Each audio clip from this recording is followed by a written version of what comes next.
Hello students, welcome to my channel law and GK academy. Students, Jharkhand DPO exam के point of view से आज हम लोग झारखंड के स्थलों के उपनाम को पढ़ेंगे। यहाँ से चांसेस 1 या 2 नंबर के क्वेश्चन बनने के चांसेस होते हैं। तो अभी हमारे पास टाइम है, तो 1-2 इसको आसानी से आज हम लोग रिकॉल कर लेते हैं।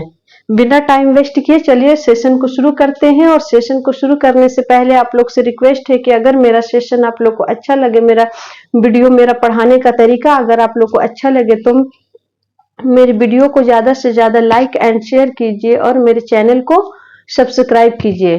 तो चलिए देखते हैं झारखंड के स्थलों के उपनाम। है तो ये बहुत इजी, लेकिन कभी कभार अगर आपको याद ना रहे तो कंफ्यूजन क्रिएट हो जाएगा ऑप्शन में, इसलिए मैं इसे एक बार करा दे रही हूँ। फर्स्ट है छोटानागपुर की हल्दी घाटी। छोटानागपुर की हल्दी घाटी किसे कहा जाता है? तो कोराम्बे को। कोराम्बे को छोटानागपुर की हल्दी घाटी कहा जाता है। कोराम्बे है कहाँ? तो ये गुमला में है, गुमला में। जैसा हल्दी घाटी का युद्ध हुआ था अकबर, मुगल बादशाह अकबर और महाराणा प्रताप के बीच, वैसे ही युद्ध कोराम्बे में वैसा ही युद्ध हुआ था, इसीलिए उसके कहा जाता है कोराम्बे। छोटानागपुर की हल्दी घाटी कोराम्बे को कहा जाता है, कोराम्बे में।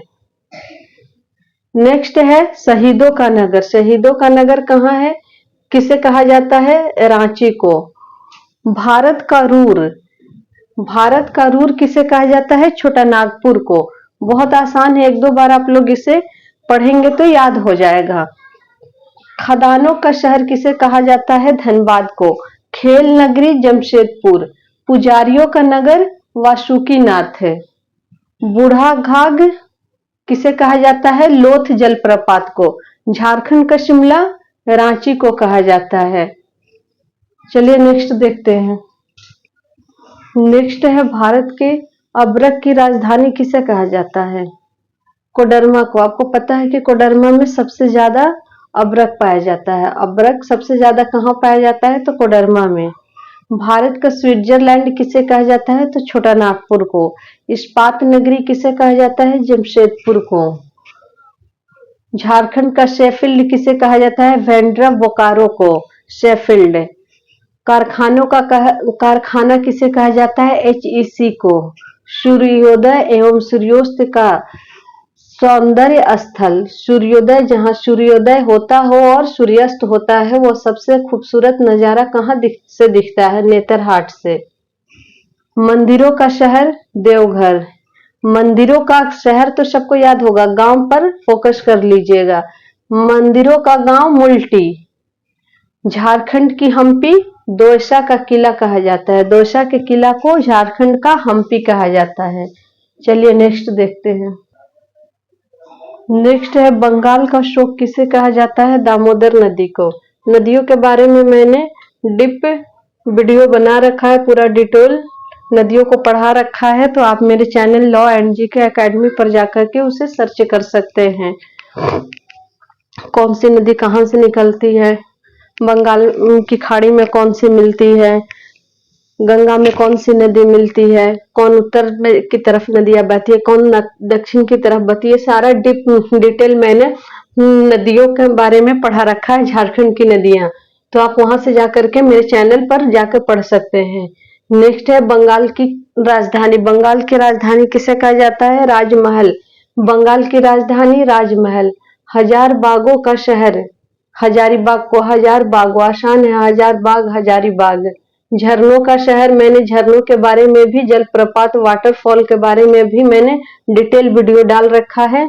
आप मेरे चैनल लॉ एंड जीके पर जाकर के जलप्रपात वाटरफॉल सर्च करिएगा। झारखंड का वाटरफॉल, तो सारा डिटेल आ जाएगा वीडियो, आप वहां से जाकर के उसे देख सकते हैं। तो झरनों का शहर किसे कहा जाता है? रांची। रांची में कौन कौन से झरने हैं, ये सारी पूरी डिटेल वीडियो में है, तो आप वहां से जाकर के देख लीजिएगा।